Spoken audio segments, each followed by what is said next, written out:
प्रयत्न सुरू आहे. शिंदे साहेबांच्या नेतृत्वात ठिकठिकाणी जे आहे पक्षवाढीसाठी मेळावे घेतला, नागपुरात पार पडला, काय सांगा? नाही, पक्षवाढीसाठी शिंदे साहेबांच्या नेतृत्वात संपूर्ण महाराष्ट्रामध्ये एक युवकांमध्ये प्रचंड लाट निर्माण झालेली आहे. की शिंदे साहेबांचं नेतृत्व सर्वसामान्य लोकांनी पाहिलेलं आहे. त्यांच्या मुख्यमंत्र्याच्या काळामध्ये सर्वसामान्य युवकांना असो, शेतकऱ्यांना असो, शेतमजुरांना असो प्राधान्य देण्याचं काम त्यांनी केलेलं आहे. लाडक्या बहिणीसारखी योजना त्यांनी अस्तित्वात आणलेली आहे. या सर्व गोष्टी पाहिल्यानंतर या ठिकाणी पक्षामध्ये येण्याचा ओढा मोठ्या प्रमाणावर त्या ठिकाणी दिसून येत आहे. खरं तर काल निकाल आलेला आहे. निकाल खरं तर शिंदे साहेबांच्या बाजूने म्हणजे तुमच्या सगळ्यांच्या बाजूने लागला. कसं पाहता तुम्ही? नाही, निकाल हा आमच्या बाजूनच लागणार होता, कारण कायद्याच्या चौकटीतच आम्ही हा पक्ष प्रवेश त्या ठिकाणी आम्ही घेतलेला आहे.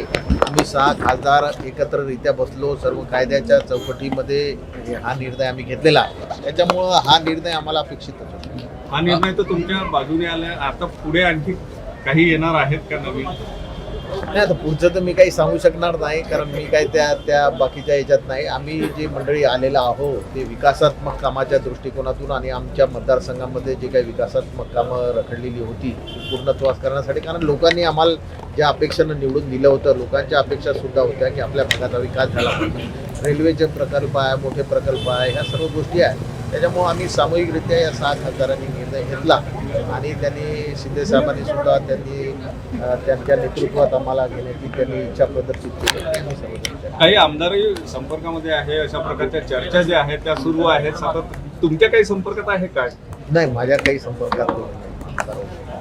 संजय राऊत यांनी खरं तर शिंदे साहेबांवर दाढीला धरून खरं तर टीका केली आहे. खालच्या पातळीवर जाऊन टीका करतोय. कसं पाहता तुम्ही संजय राऊत यांनी? तुम्ही संजय राऊत साहेबांच्या टीका ह्या रोजच होत असतात. त्याच्या बाबतीत मी काही जास्त बोलणार नाही, ते फार मोठे नेते आहेत. परंतु तरीसुद्धा सर्वसामान्य लोकांना जी अपेक्षा आहे की शेवटी विकासात्मक कामाच्या बाबतीत निर्णय झाले पाहिजे. त्यांनी त्यांच्या कार्यकाळामध्ये काय केलं हे तुम्ही सर्व जनतेनं पाहिलेलं आहे.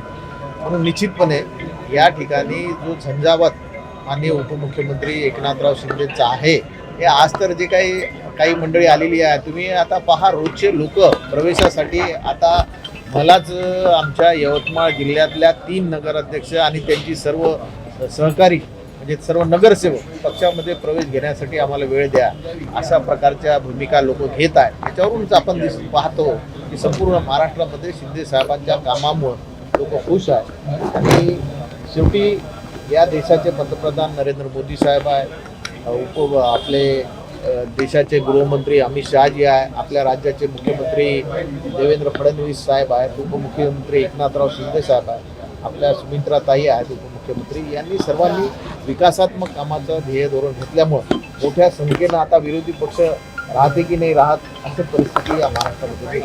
कुठले नगराध्यक्ष आहे जे प्रवेश करण्यात इच्छुक आहे? तुम्ही सांगितलं केव्हापर्यंत प्रवेश होले नाही, म्हणजे आता कुठेतरी स्थानिक स्वराज्य संस्था खालच्या पातळीवर सुद्धा पक्ष प्रवेश हो येणार आहे. मोठ्या संख्येने येतील, तुम्हाला 7-8 दिवसात समजेल. कुठल्या आहे? आता तसं काही सांगू शकणार, जोपर्यंत पक्ष प्रवेश होत नाही तसं सांगणार.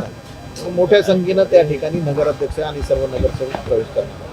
माननीय उपमुख्यमंत्री एकनाथराव शिंदे साहेबांच्या नेतृत्वावर विश्वास ठेवून आम्ही हा पक्ष प्रवेश सोहळा लवकरच या 15 दिवसात करू. विदर्भात दौरा आहे? विदर्भात आम्ही आमच्या मतदारसंघामध्ये त्या माननीय उपमुख्यमंत्री एकनाथराव शिंदे साहेबांना बोलावलेलं आहे. ते जेव्हा वेळ देतील तेव्हा हा पक्ष प्रवेश सोहळा मोठ्या विदर्भात मोठ्या प्रमाणावर माझी आमदार मंडळी आहे, मोठ्या प्रमाणावर लोकांचे फोन मला चालू आहे. परंतु जोपर्यंत हा पक्ष प्रवेश सोहळा होत नाही तेव्हा नाव लीक करणं काही संयुक्तिक होणार. तुमच्या लक्ष आहे का विदर्भातील पक्षामध्ये जे आमदार येणार आहेत? नाही, विदर्भातील आमदाराच्या त्याच्यावर काही जबाबदारी माझ्यावर. नगरसेवक रमेश म्हात्रे यांचा जामीन नाकारलेला आहे आज हायकोर्टाने डॉक्टर मारहाण प्रकरणात. नाही, त्याच्या बाबतीत तर मला काही पूर्ण माहिती नाही, त्याच्यामुळे त्याच्या बाबतीत मी काही